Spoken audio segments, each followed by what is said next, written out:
everybody know what I'm talking about when I say changes? Did everybody get the memo?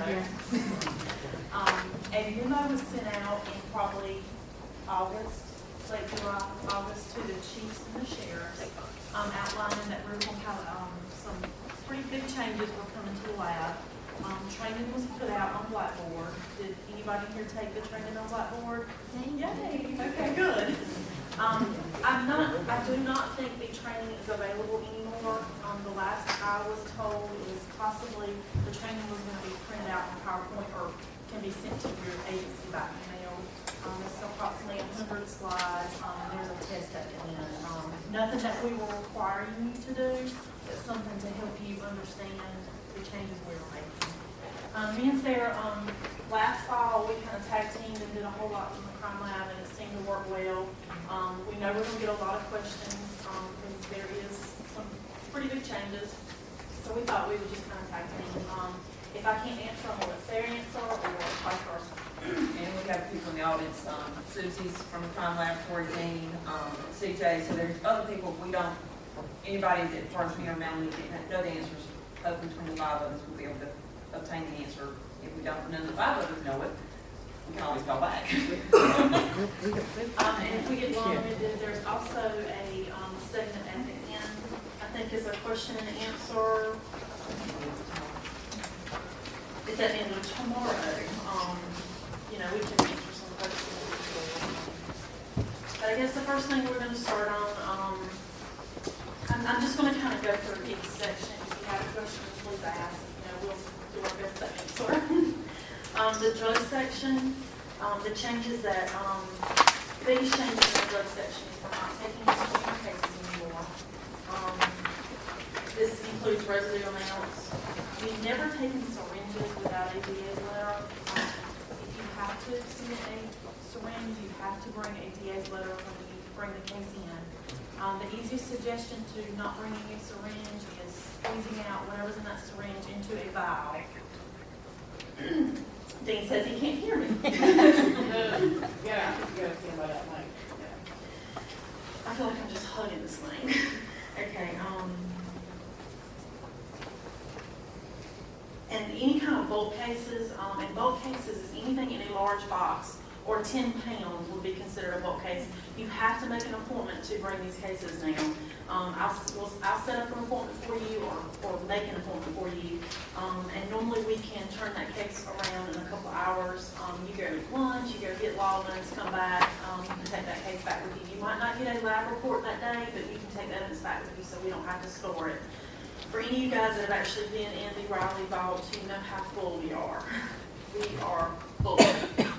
And a lot of these changes are to help that situation because we're just to capacity right now. Does anybody have any questions about drugs? On the residue, there was a question, in fact, I think it came from Randolph County. Residue, that's the only type of evidence that you have. It's obviously still a felony. They will take that if that is the only piece of evidence in that case.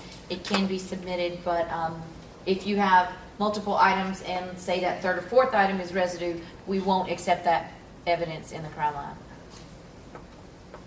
So that means no cocaine residue or that type of, no type of residue, period. Susie. Unless that's the only thing you Okay. have. Okay. Yeah. You still have to have the Go on DA there. send a letter if that is the only thing. But no, not on the list. No, not residue. Okay, I'm gonna move on to Layton.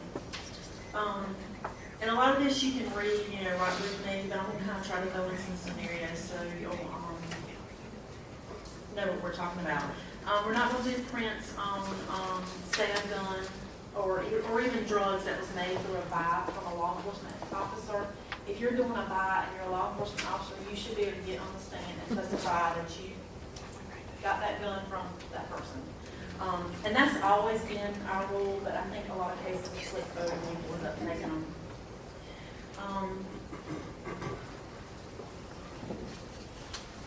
Drug cases that are submitted for Layton, they have to be separated from the packaging they are in. We cannot send drugs to the Layton section, so the plastic covering or whatever is packaged in that you want prints done in, it needs to be packaged separately. So you'll end up having two items. You'll have the packaging for Layton, and you'll have your drugs to go to the drug section. Does everybody understand that? And that stands true for DNA. A lot of which with drug packaging, now you have to require the approval of the forensic manager. But in case you do get it accepted, it's got to be separated from the drug process because drugs cannot go into the forensic biology section either.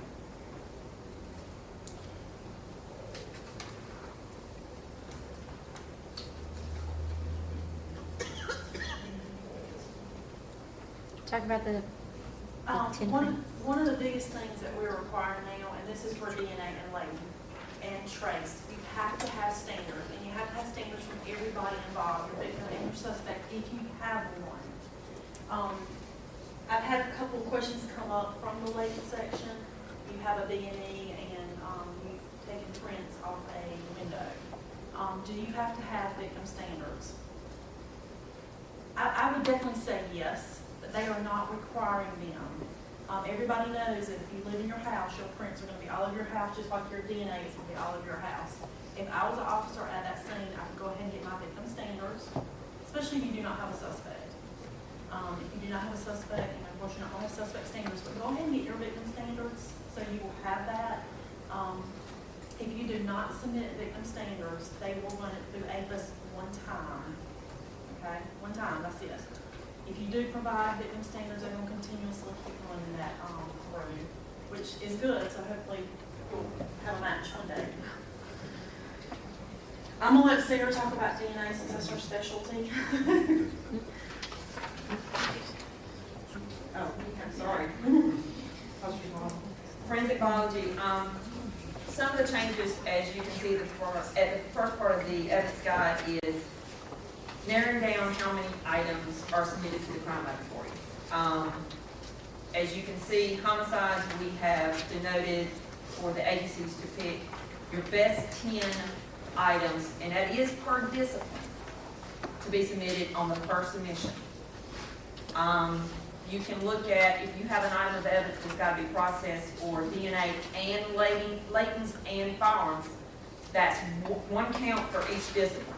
One piece of evidence, but that means you've got one for DNA, one for latents, and one for firearms. Okay? If you have an item of evidence that is just for DNA, then that just counts for the DNA discipline. So you could have 10 for DNA, 10 for firearms, and 10 for latent. So you could have, in a homicide case, you could submit up to 30, in that particular instance, 30 items, as long as that one item of evidence doesn't require multiple analyses in different sections. After we have worked, and I stress that, work the 10 items, then we can, if we still have not found anything to, as far as an unknown profile in DNA, everything's matching up to the victim or whatever, or there's no identifiable prints for latents, or for some reason the firearms hasn't made your match to the gun. Every submission thereafter is 5 items. What you want to do is figure out which is your best 10, and of course, if you run into, I really just cannot figure this out, pick up the phone, you can make an appointment with us, you can go through Melanie, you can go through, if she knows that you just need to sit down and speak with somebody, anybody in the laboratory will be able, can meet with you, say, okay, let's go through the scenario, let's talk about the case, and let me help you figure out which is the best 10 to submit first time.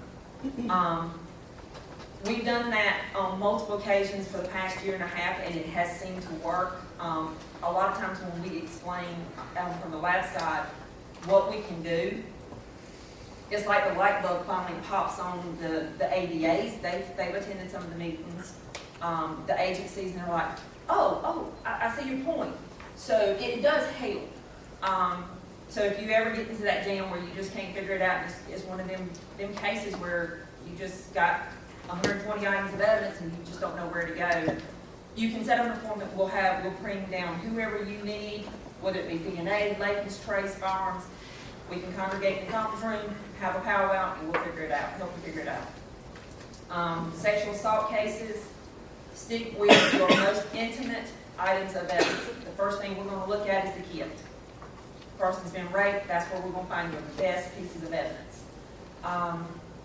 Normally, the underwear or panties is inside the kit, but in case they're not, we will accept that as a second item of evidence. If there's a condom involved in the case, we will accept the condom. Bed linens and clothing, we ask that you hold back until we have examined the kit or the panties or the condom. I'm not saying we were not going to examine it, it's just your kit is your most intimate piece, the panties is the next, and then the condom, if that was used in the crime, could be your three most intimate pieces in as far as in rape cases. If for some reason all three of them items are negative, then we can step back and look at the victim's clothing and the bed sheets and the bed linens and all that. Any questions on that? Yes, ma'am.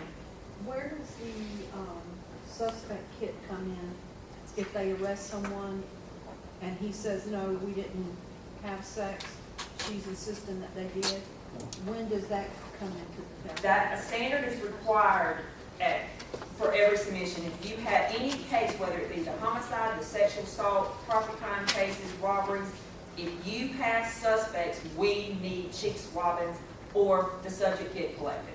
Okay, That is that's the standard, that's an automatic acceptance. so that's an initial. Yes. One thing, keep in mind, I cannot stress standards enough.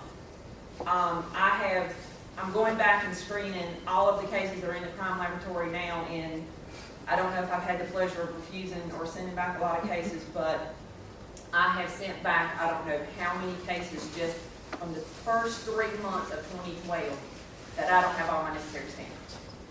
There's nothing on the paperwork to say that, hey, this is just a person involved. We don't know if he is actually the suspect. He was just seen in the area. I'm going strictly by the paperwork that you submit with the evidence, the submission sheet, the pre-log information. I'm reading it. If it does not indicate to me that, yeah, this guy was just seen on the street, he's got a history, we think he might be the suspect, but we don't know. The first question I've got is, do you have enough PC to get standard? Yes or no? So when I see suspects, the first thing I'm looking for is the standard. If I don't see a standard or anything to indicate to me that you don't have, as an agency, don't have the probable cause to go get the standard, the case is automatically sent back without being worked. Any questions on that? So standards is a definite. I have got to have them. And they don't count on your items. No, the standards, the rape kit kind of does because, it does because even though it's got the victim standard in it, it's also got the items that were taken from the victim's body. But if it was a homicide, if it was just a cheek swabbing from the victim, no, it does not count as part of the 10 or the 5. You need consensual sex partners. Yes, on rape cases, make sure that you find out from your victims if they've had sex with somebody in the last 72 hours. If they have, then we have got to have standards from the consenting partner for elimination purposes. Yes, ma'am. So would you not do CODIS unless you had no suspect? I'm wondering why you're asking, for If suspect. it's unsubject, Then then you won't need it. I'm just saying, if Okay. you have If a you have suspect, we've got to have a standard. If it is unsubject, lady was raped, drug behind the woods, raped by an unknown, individual, yes, we will work it. Again, it still comes into play of the consenting partner. You got to make sure she hasn't had, consenting sex with either the husband, the boyfriend, or friend, 72 hours before, because we've got to eliminate them. We've got to make sure that's not their DNA that we find, if we find anything in the kit. So once we've eliminated that the samples left behind is not a consenting partner, then the sample goes into CODIS and it can be run against the database. And I have one question. No, that's fine. For latent lifts, I was just looking at the item numbers. How do you count them? Particularly like the old ones where you have, maybe 5 prints on a card from a crime scene. Is that one item per card or? I don't know about late. It really depends on how it's written up on SBI 5. I told someone the other day, I think they had a couple prints from the door, and they put it as one item. That's fine with me. Okay. Because that's how they wrote it up. Unfortunately for DNA, if you have 5 swabs, it counts 5 times for us. And the reason it comes down to is when we get to the DNA process, one of the things we've had is take the swabbing of a gun. It shouldn't, you should not use but 2 swabs to swab a gun if it ever needs to come into the laboratory to be analyzed. We've had agencies that will swab up to, I've had them up to 50. I think that's funny. I have seen it, and the problem is when you go into the analysis, we can't combine all the swabs together, it's all 50 individual tubes. So the probability of getting a profile is really slim to none. Because it's so, I mean, you've got this one profile, I mean, this one gun, this one item, you swab every little, each little segment with one swab. The more, if it's one item, the more you swab, the more DNA you pick up. The chances of us getting a profile just increase, especially if you're dealing with one item. That's the reason why the areas that you swab on a gun shouldn't be no more than 2 swabs. That just, again, that touch DNA is very feeble. It's sometimes it's hard to pick up. You got to be a sluffer. So it's one of them where you may have that person who's not, and it may take all 50 of them to actually possibly get his profile or her profile. Any other questions? And while we're talking about the race, Why don't you want to just get a code set with everything? Why do you want standards? You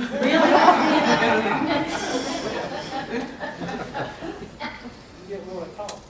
I don't have to talk. That means she Can has you to repeat say. your question, please? I didn't quite hear it. And why do you have to send standards with everything? Why don't you just get a code set for everything?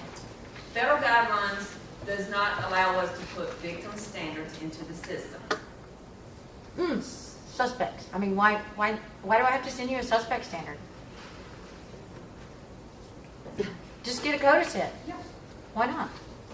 because we don't You're get gonna- CODIS as evidence. You're gonna make me say it, aren't you? With a code set, it takes two weeks of additional time going back and redoing the latents, reworking the additional sample that was submitted as code standard. And what you establish from that is probable cause, which you already had in the first place. If you just sent me the standard, it would have taken 2 less weeks for analysis, 2 additional people to do all that work to establish what you already had. So we've just wasted all that time. So if you have a suspect, you have PC, collect the standard, submit it, let us run it, rather than generating the code set, which generates all that extra work. So I've got 2 comments off of her. She's talking about getting your standard. Make sure that if you're doing one of those arrestee kits, make sure you also get a standard to use as evidence. We cannot use those arrestee kits as evidence, okay? So when your investigators go out there, or when you go out there, you're gonna get 2. One for me and one for the arrestee kit for the database.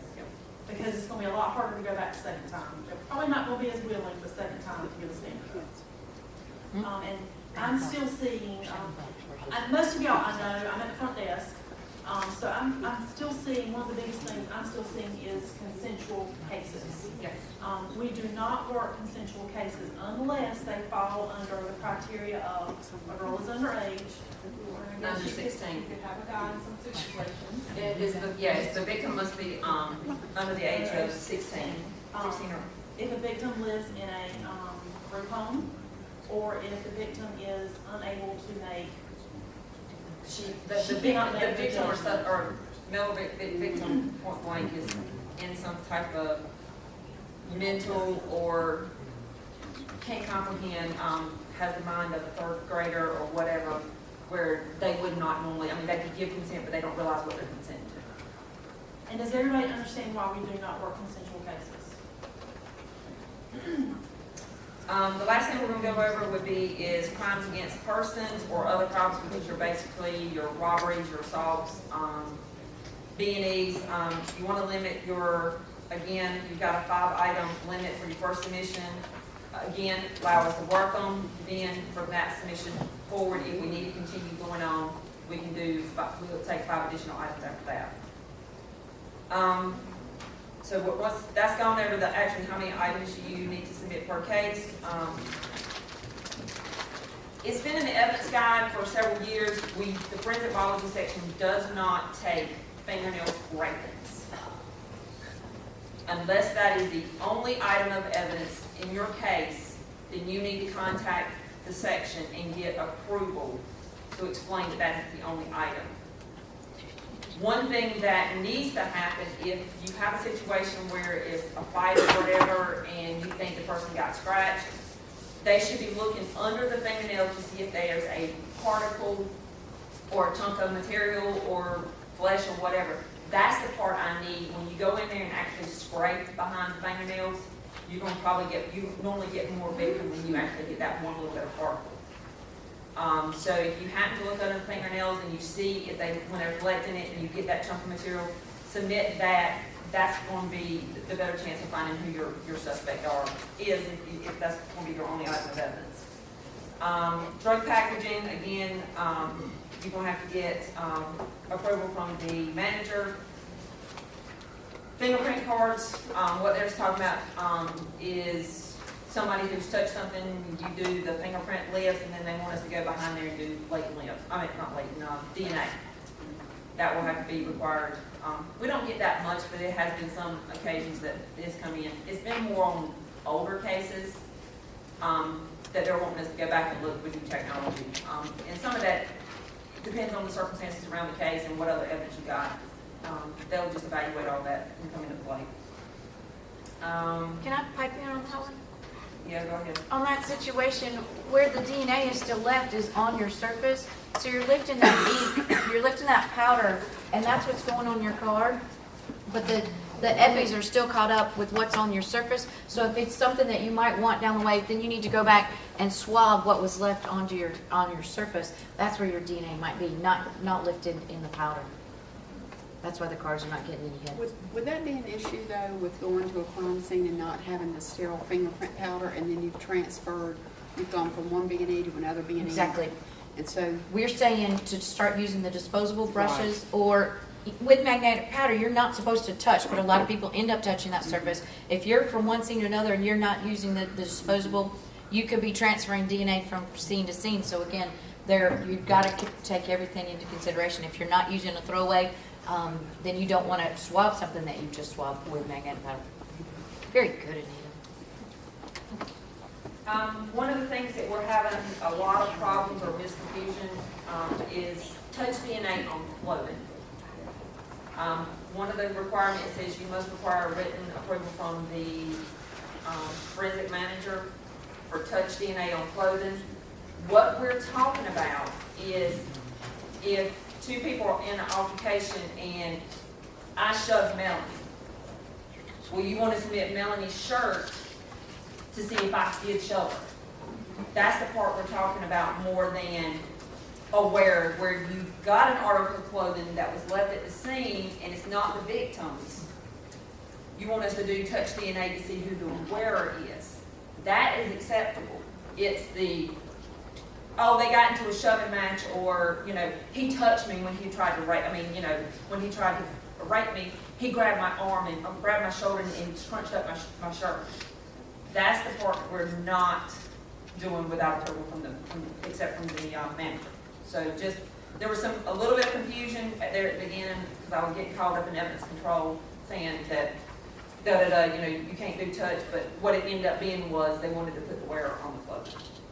Any questions on that? So we're going to have expert people after this week. Yes. Good deal. Next thing, no evidence related to weapon violation cases.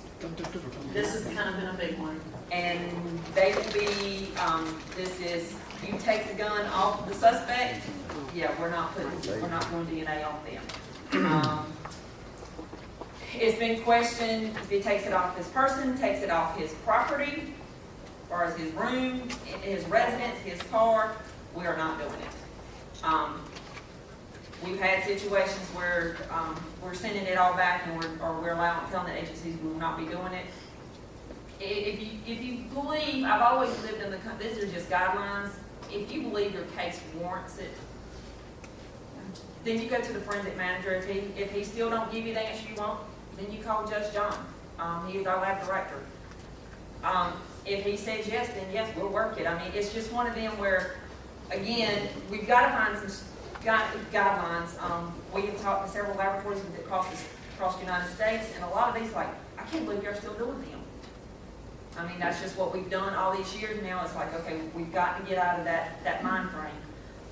And I know it's coming more from the federal government, because I just talked to a U.S. attorney last week and told him I couldn't do one. And I'm not saying he was mad with me, but he wasn't pleased with the answer. And I told him, I said, I mean, if you need to speak to the manager, I'll be happy to let you talk to him, but right now, it's a no. So, still don't know what the outcome of that one. Two gave me 2 weeks to turn it around.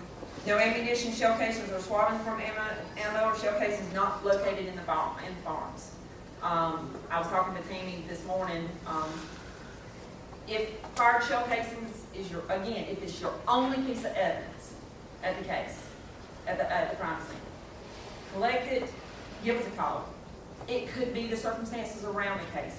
You could get it, I mean, it's one of this is just the norm. But again, if it is your only item of evidence, then we just need to get the manager's approval saying it's okay to work it. So again, all this is never no, except for maybe consensual cases. It's just, these are just guidelines to help you out. No items retrieved from person or property when the intent is to link the same person. So that's kind of goes back to a weapons violation, or in a rape case, you know, I'm not going to look for, if it's a male suspect, I'm not going to look for semen on his own clothes. So, I mean, it doesn't prove anything. We're looking for transfers of body fluid. So that's just another one that says no. Any questions? And there's exceptions to every rule. I think Sarah's kind of said that. When you just have that different case, or every piece of evidence you have just looks perfect, it will make your case. Call us, let someone come down and sit down with you, and we'll kind of go through the case and figure out actually what is your best piece, and then what do we need to look at first. Yeah, definitely. I mean, I can't stress that enough. I mean, it's a whole lot easier to have, and especially with these larger homicides where it's a whodunit situation and you just don't, you need some assistance. Have no problem getting a team together to hash out the whole case and saying, because you'll be something like I said, we've done it multiple times where we'll say, I'm kind of on the fence on whether or not I do DNA, but then somebody from Tracer Lake says, hey, let me have a crack at it first. And I'm okay. So, I mean, there's that way that we can probably figure it out and be able to get and assist you as much as we can. Okay, I'll jump in on firearms. Not a lot changed in firearms. And this kind of goes for every section, but a couple labs are starting to pop up, and people are able to do firearms in labs. We don't work anything that has previously been worked by another lab. And we're not doing any misdemeanor tool cases. We don't see a lot of tool cases anyway, but a few we do. We're just not working misdemeanors. And I guess on a side note on that, since there's officer involved, it seems like in the news every day. I think there was one yesterday in Fayetteville. If you are involved in an officer-involved shooting, make sure you let us know when it comes into the lab, because we do prioritize those. If you don't tell us, we don't know, so there's no way for us to prioritize it. Computer forensics, a lot of people don't know that the only thing we work in computer forensics are pretty much porn cases and violent crimes. We don't work cases whereas you're trying to catch your suspect figuring out how to grow marijuana or doing some drug research. We just don't have the capabilities. There's only X amount of people back there, so the biggest thing we look at is mostly on porn cases. And you have to have your search warrant when you bring the computer in. We cannot open a computer without a search warrant. So they just put it in the guidelines that you have to bring that search warrant to the lab when you bring your computer. And this is probably the biggest one. And don't yell at me because I'm just a messenger. But in the trace section, we are not working GSR kits from victims. And the biggest thing for that is this includes suicide cases. We are not doing victim GSRs. And since I'm not a scientist, I got a statement from a scientist of why we don't. Because for me to explain, like I said, I'm just a messenger, don't yell at me. But for me to explain to someone why we don't, I'm definitely getting a lot of feedback in the front office. Just the messenger. I didn't make this rule, but this is probably one of the biggest changes we have had. So I'm going to read. I don't like to read from stuff, but this is from a scientist, so. The reason why we do not work victim GSR is characteristic gunshot residue particles are typically found on a victim shot in close proximity up to several feet. But depending on the circumstances, some victims near the shooting may not have GSR particles on them. Examining for characteristic GSR particles on the victim can't be used to distinguish whether the subject is a victim of a suicide, homicide, or an accident. Everybody nod their head, because I can't explain this no more than that. But that is probably the biggest thing we're seeing. We're still getting them. I can kind of see both sides to this rule, but I just have to uphold it, I guess. I have to be a little lawman about this. Any questions? Yes. Is there, can we get a copy of that, so when we Yes, go I will back write it a little neater and and the I'll make detectives copies. say, well, why, and I can hand them that, and I don't have to go through that whole spiel? I sure can.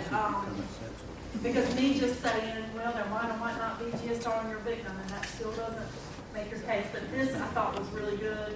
I will write it neater. How about that? Thank you. Because just like y'all, you're going to be messengers to police in your department, and they're going to probably holler at you like I can holler at. Yes.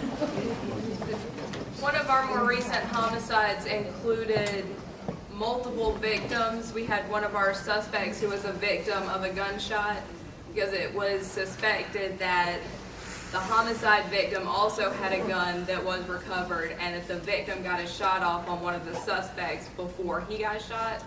So is that one of our exceptions to this? If they are shot, you cannot determine that it was self-inflicted or otherwise. That's the problem. If they got a bullet hole, there's an extremely good chance GSR is on them. So they're not going to look at the GSR kit because we can't say that their hands were up, they were holding the gun, they're pushing the gun. They're going to be in contact. They got a hole. Guess what? They were close to a gunshot going on. Okay. So that's it. So like even our suspect who didn't die, when like we collect, there's a GSR kit that was collected off of that suspect, but Big because shot. he was shot as well. Okay. But just like DNA and just like everything else, there are exceptions to every rule. Like if you think your case is an exception, we can get you in contact with someone that can make that decision. Any questions about this? My question,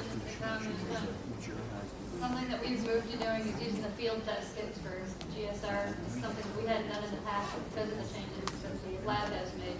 It's worked really well for us in the field because it can tell us right there who has, GSR on them. And so we can direct the search warrant or court order appropriately to get the GSR kits to send to the lab. But we've used that as elimination in the field. And I've had a lot of questions. The question being, so do I even need to do a GSR on a victim? Okay, I'm not going to answer that question. I would think your agency would have a policy. What are you going to do in this situation? We're not going to work it, but do you need to do one? I wouldn't be the one to answer that. A lot of agencies say they're still going to do it. Maybe that's one of those exception cases. In a year or two, we figure out that's an exception case and we end up working it. It could still happen.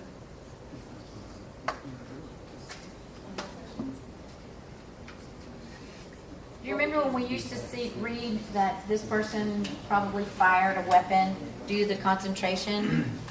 They're not. That's not an option. That's not a report option anymore for them to say that this person probably did fire a weapon. And I think that's where a lot of this is going back to, because with side eject semi-automatics, with the old revolvers, they left great concentrations here, nothing here, and they could put those concentrations together with the better burning ammunition, so that explosion, all those pieces are very small, very fine, and less particles to even land on the hands or wherever. That explosion is a more finite explosion, and it's side ejected at 99% of the handguns being used. So again, that deposit with the concentration on the hands to say someone did fire or didn't fire a weapon. It's just not happening anymore. If nobody's got any questions about the guidelines, what we figure we might do is just take a 15-minute break. And then when we come back, we can open the floor. There's a few other things I can go over with DNA. If you have any other questions on any section, just jot them down and we can, throw some scenarios at us.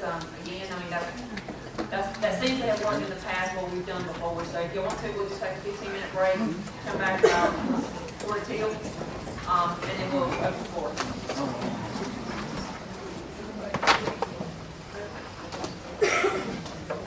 Okay, so we gave you 15 minutes. Y'all can put questions. Go ahead. Rape kit submitted, suspect DNA is found, but no suspect identity. Is that going to be continued to be ran until there's a match for that DNA? Yes, if there's enough of a profile generated from the kit and it's in the CODIS, it will stay in our database until eventually either the suspect's arrested and his sample gets uploaded, or you get through investigation, find out who it could be, and we do a comparison. Okay, so there's no request of No.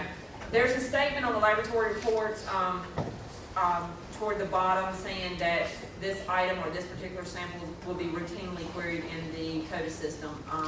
So that's an indicator that the sample was, that particular sample, and it gives you the actual item number that you can refer back to the beginning of the laboratory report, saying that it will be routinely, and it's in the system and it will stay there. And then as new samples get uploaded, it automatically does to see if it matches anybody that just previously uploaded.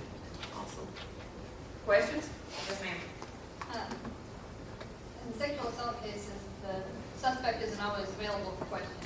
Oftentimes disappears. If it's a known suspect, but we're unable to locate him, and we write that on the submission form, will we still test it?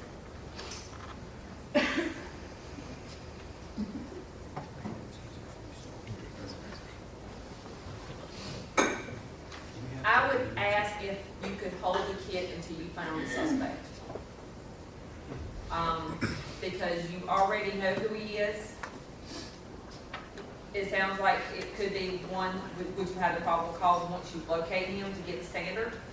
Because that's really the only thing that the database is used for, is to give you one, a lead, or two, same thing, but it's to say that this is the person that you're looking at, is your suspect.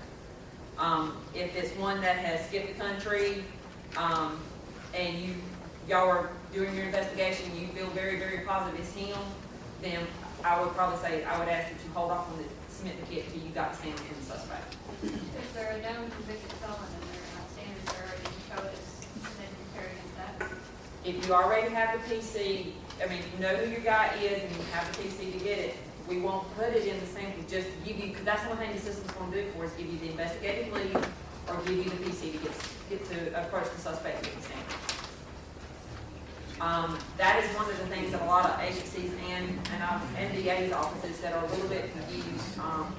They think it's just because it's DNA, the CODIS system is not like the AGIS system. It is, but it isn't. The CODIS or the database is only to give the agency the investigative lead that they need as to who their perpetrator is, or saying confirm that is John Doe that you've seen in the area, so the agency can go to that person, speak with him, see if you can get talk with him, he may confess, if not, see if you can break him down, and then you'll need to get a standard from us to do confirmation. Any other questions? Yes, ma'am. Can you talk a little bit about when you are done testing, but prior, do you return evidence immediately? Do you have a backlog on that? Like going back to the law enforcement investigating agencies? Because every now and then I hear people, like law enforcement agencies say, oh, we had this at the SBI and didn't know it, something like that. How does that process work? And this pretty much applies to all of the disciplines in the laboratory. Once the case is worked, then if that's the only analysis that you need, like in my case, if the rape kit's work, there are samples taken from the rape kit if it is positive. Then samples are removed from the kit and packaged individually and is being retained for DNA. but the rest of the kit and the rest of the items that is not needed for DNA is returned back to the agency. We do have a lot of the agencies that are here today are our hold for pickup agencies. We hold them for pickup. They come on either a weekly, bi-weekly, once a month type situation. I mean, I'm just, there's a couple agencies that may not be, but what, once a month? And it'd be one of them that's few and far between, but a lot of our bigger agencies we see pretty much every week. Now, we do have some agencies, like if you submit a door, or the agency submits a door, or these tires, where we can't ship them back. No ideas. Well, Don't bring tires. But, you know, they can't be shipped back to the agency, so we do retain them for pickup.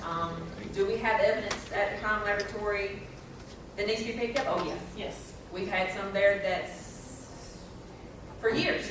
Anybody from Stanley County here? I mean, I've been done, I mean, you know, it's unbelievable. I mean, we have some of these smaller agencies that they've asked to have their evidence held, and yet they won't show up to pick up. You call, and they just don't show up to pick it up. Well, as soon as they get a lab report with what they want on it, then they don't care about the evidence. And that's kind of the situation we run into. And we have lots of doors, lots of tires. And it's taking up our room. I mean, we've got, I couldn't even begin to tell you how large I mean, we have a pretty big evidence vault in our evidence control section. However, it is full to capacity, not only with incoming cases, but cases that are being retained. So, yeah, I mean, if you get notification from us saying, you know, that you got evidence you picked up, we need you to come pick it up. I've laughed and joked with one of the lab directors a couple of years ago. I'm like, hey, let's pile it up in the van. We'll go make a road trip. We'll pop me.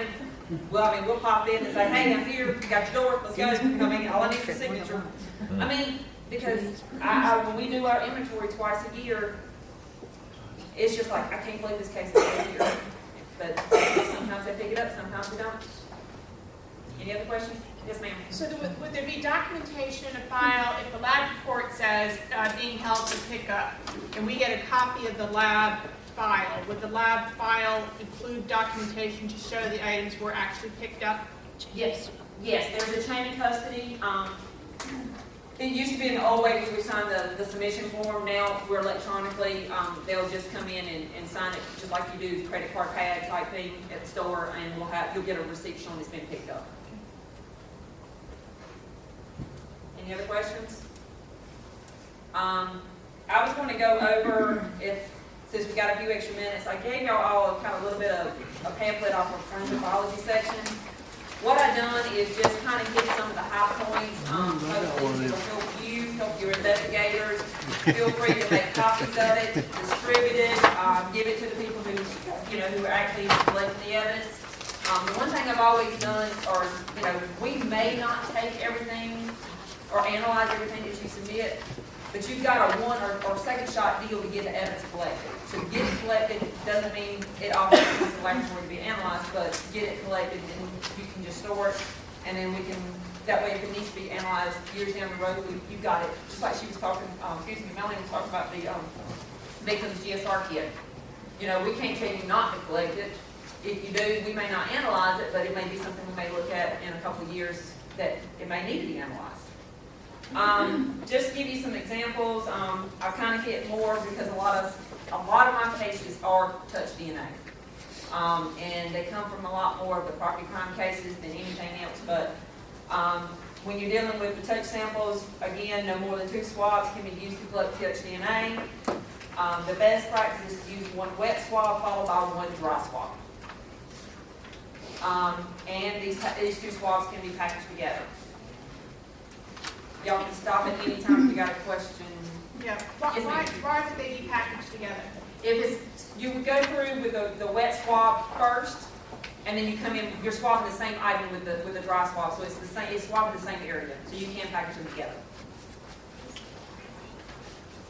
Okay. I gave you a little bit of printout for a collection of touch DNA on the farm. Again, a good example, like I said earlier, I had an agency submit me, I say 50, but I really want to say it was probably close to around between 30 and 40 items off of one gun. I say he collectively, but he just kind of imaginary set up little sections and swab one little section with a new swab on every area.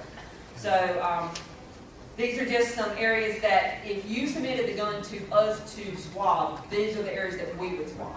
So we were trying to assist you that if you've done the swabbing of the gun, you would know the areas to swab, which would be the same as we do.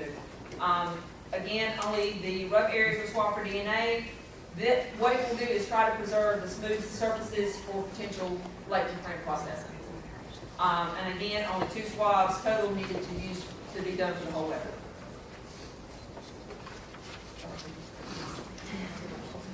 Any other questions? The next is just touch DNA analysis. Will be performed on the following weapons used in the commission of a crime. Again, that would be homicides. Again, we don't do it for weapons violation cases. Clothing only with prior written approval of the forensic biology section. Scientist manager, this limitation does not include the examination for the wearer. So again, it's the same example I gave you earlier where they shove somebody or they grab somebody. They're the ones that we will not work unless you have the manager's approval. Okay? Touch DNA is not performed. Evidence related to weapons violations, specifically possession of a firearm by a convicted felon. Ammunition, shell cases, or swabs from ammunition and shell cases not located in firearms. And then the last thing we discussed is standards. I cannot stress that enough. Standards is your known cheek swabbings. It can be your cheek swabbings. It can be a blood sample. If for some reason you have a situation where, if you have a case where the victim's been transfused, I'm pretty sure a lot of people where it's like, okay, we can't really submit a blood sample because their DNA in their blood sample will be different. However, you can give me a cheek swabbing. Or for some other reason, if we need to do alternate items, we can deal with if you've got a missing persons case where you haven't found the body. I need some kind of article of clothing, preferably something that has blood on it. If the person's been shot, that can give me an alternate standard. We can do toothbrushes. Of course, we can always, once the body's found, we do the femur bone or a molar that has not been altered in any way through dental work. We have gone as far as dealing with earrings and necklaces because some samples just, it depends on what it is. Sometimes they work, sometimes they don't. Depends on the conditions they're in and how much of a sample we've got. I had a case come in the other day. I was looking at the guy. They're trying to put the driver, it was an automobile accident, one person's deceased, one person's alive. So the person's alive says the person that was deceased was driving. So now we just need to put who was in the driver's seat at the time. And I got a toothbrush, and when I called the guy, I just need to confirm that the toothbrush is definitely from the victim. To the best of their knowledge, that was the toothbrush that only the victim used. So, and that's what we have to do. I just have to deal with confirmation that that's been thought of. Can't see people sharing toothbrushes. Could it happen? Yes, it's been known to happen, but it's just, you want to try that the items to be as close to being that sole purpose individual's item, so that we can supposedly get their profile, not somebody else's. Again, with standards, the CODA system, as I've said before, it is only to give the agency investigative leads. A lot of submission sheets are coming in saying, just compare it to the CODA system, compare it to the CODA system.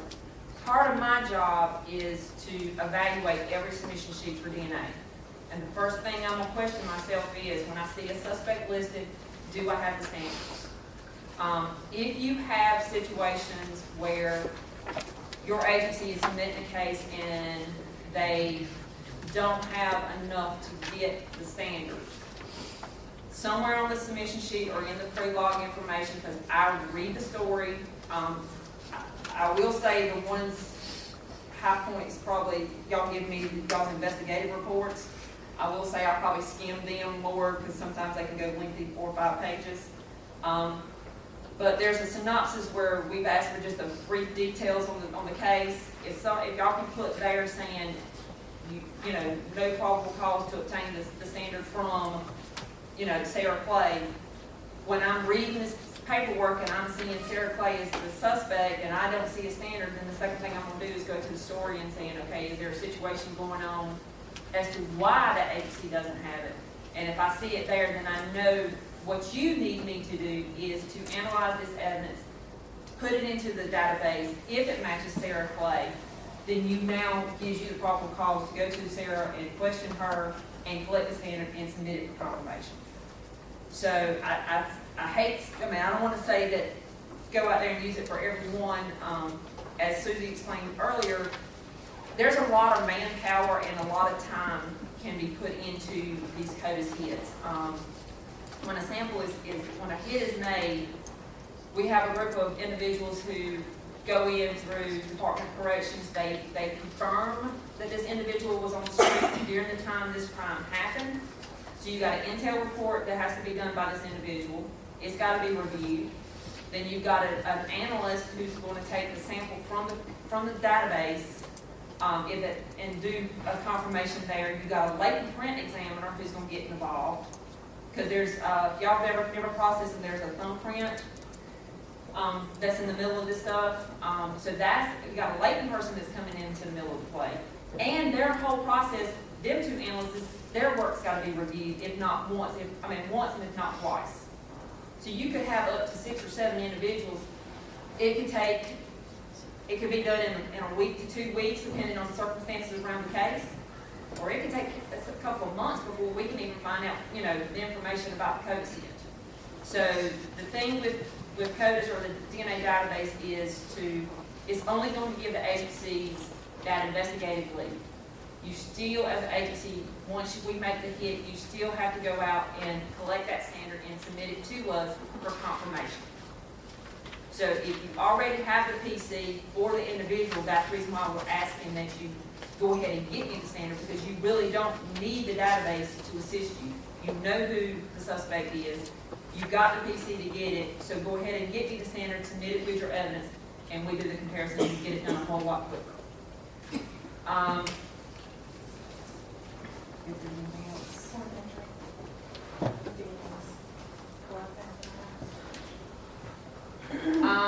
Unsubject cases don't have any problems with rape cases and homicide getting victim standards, but I am having a lot of problems with property crime cases. Suspect breaks into the house and evidence is collected from the house. There's a fine line, and to keep things, one of the things that's come to play that was agreed upon to keep things simple and straightforward. If you have situations like that, get me the standard from the victims or the people who live in that residence. Especially if you have blood inside the residence, down the hallway, in the bathroom, in the kitchen, on the sink. The victim could say, well, it's not mine, it's not mine, it's not mine. I got to eliminate all the victims before I could put that sample into the database. So we had a case where a bloody Band-Aid was found in the bathroom, and the victim says, oh, no, that is not mine. I'm telling you, it's not mine.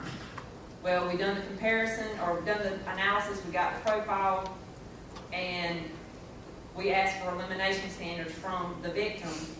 It matched the victim. So, I understand, my house has been broken into 5 times. I understand it. I know how, I can really, you sympathize with the victims, I know how it feels. You feel violent.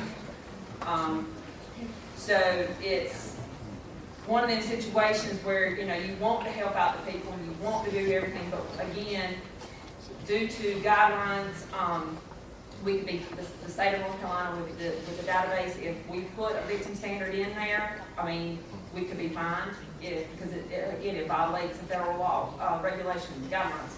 We can be fined, they could take the system away from us, and we don't want that to happen because this system has solved a lot of cases for us where we may not have solved the case. or the agency may not have solved it because we were able to utilize this tool.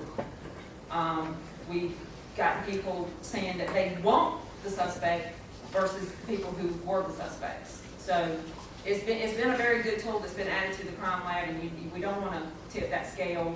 So one of the things is with property crime, if you, again, you're there, your process is just like latent prints, go ahead and give me a cheek swabbing. One, if they ask, well, you can put it into the database. Well, that, my first question is, what have you done? But no, I mean, victim standards would, they would not go into the database. All we're gonna do is do the comparisons against the profiles that we create from the evidence at the scene. If it doesn't match them, then I know that profile from the evidence can go into the database, and we can see if we can find your individual who broke into the house or whatever. Any other questions? Anybody, Stephanie called me at break about arrestee samples. Does anybody have been having any issues with the blue envelopes for arrestee samples? It's only a shell. Okay. She asked me if, I mean, basically it's just, there's an instruction sheet on the inside. I tried to call one of the managers or supervisors to see if there was anything that they were seeing as a normal situation to try to help y'all out. Do y'all do the collecting, or do y'all have somebody else do all the collection on them? Somebody else? Our office does them, Yeah. but I think they're not reading the information instructions, and then they'll leave them in evidence, like we're supposed to do. Yeah, Melanie hit on that before.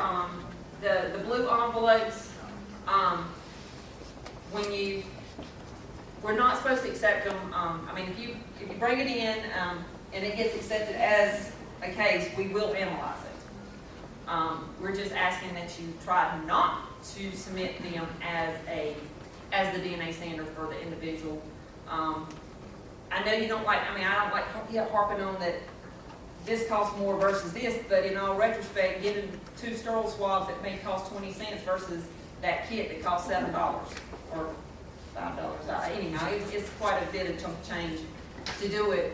It's better to do the 2 sterile swabs, swab their mouths, put it in an envelope, seal it up, you're good to go.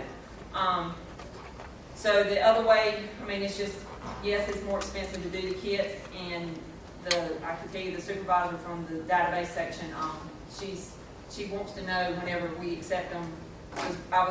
Me and her were going through some evidence, we were trying to find some cases to send back, and she said, "What is this?" And she holds up a blue envelope. Oh, looks like one of your kids. No, she says, "How did this get accepted?" We have to take it. It was asked, "Can you get a DNA profile from it?" Yes. So I had to accept it. It came in like that, so we accepted it. You need a 2-minute break? Yeah. All right, I'm pushing.